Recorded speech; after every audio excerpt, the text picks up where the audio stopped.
नमः शिवाय। शिवजी सदा सहाय। ओम नमः शिवाय। गुरुजी सदा सहाय। रुद्र संहिता के पार्वती खंड का 53वां अध्याय।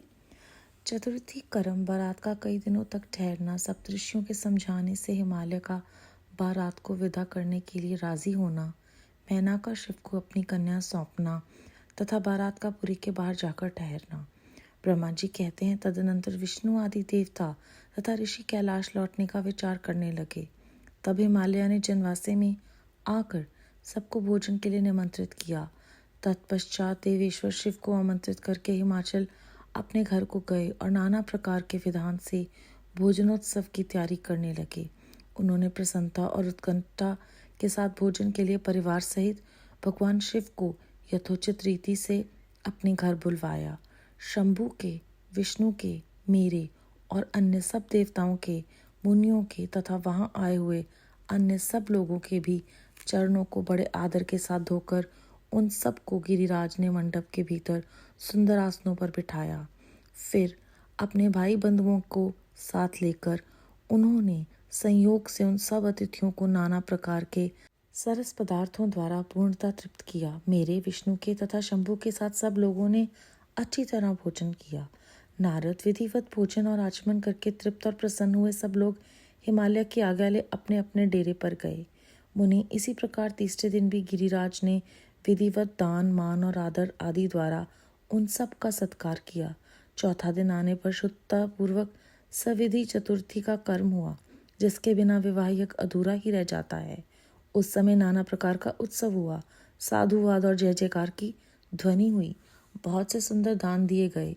भांति भांति के सुंदर गान और नृत्य हुए।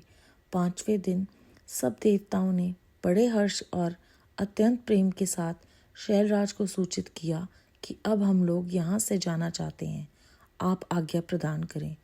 उनकी यह बात सुनकर गिरिराज हिमान हाथ जोड़कर बोले, देवगण, आप लोग कुछ दिन और ठहरें तथा मुझ पर कृपा करें।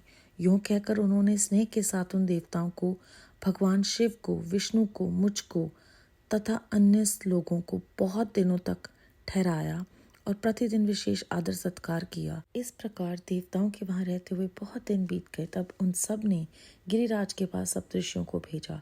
सप्तऋषियों ने हिमवान और मैना से समुचित बात कहकर उन्हें समझाया, परम शिव तत्व का वर्णन किया तथा प्रसन्नता पूर्वक उनके स्वभाव की सराहना की। मुने उनके समझाने से गिरिराज ने बारात को विदा करना स्वीकार कर लिया।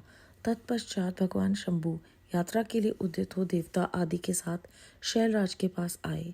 देवेश्वर शिव देवताओं सहित कैलाश की यात्रा के लिए जब उद्यत हुए, उस समय मैना उच्च स्वर से रोने लगी और उन कृपानिधि से बोली। मैना ने कहा, कृपानिधि, कृपा करके मेरी शिवा का भली भांति लालन पालन कीजिएगा। आप आशुतोष हैं। पार्वती के सहस्त्रों अपराधों को भी क्षमा कीजिए। मेरी बच्ची जन्म जन्म में आपके चरणाविंदों की भक्त रही है और रहेगी।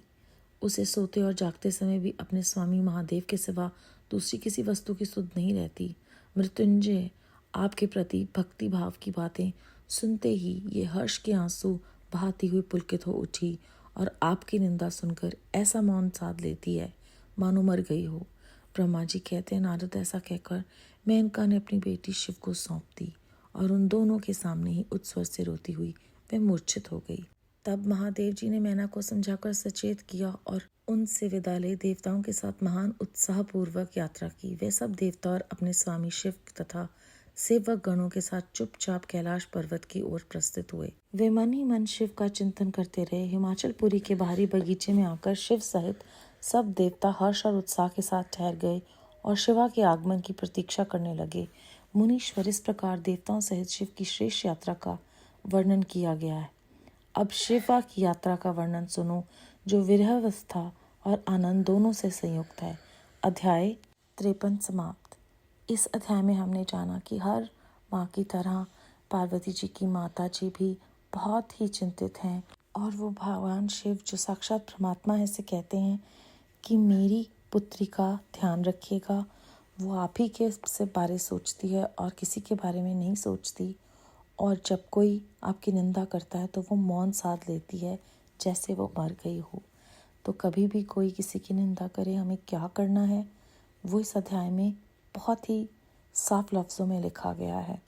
इसके बाद हर दिन आदर सत्कार करके पूरे कर्मों को पूरा करने के लिए हिमवान ने अपने भाई बंधुओं का सहयोग लिया। फिर से हमें साथ मिलकर कार्य करने की प्रेरणा इस अध्याय में मिल रही है और हर दिन उन्होंने विशेष आदर सत्कार किया।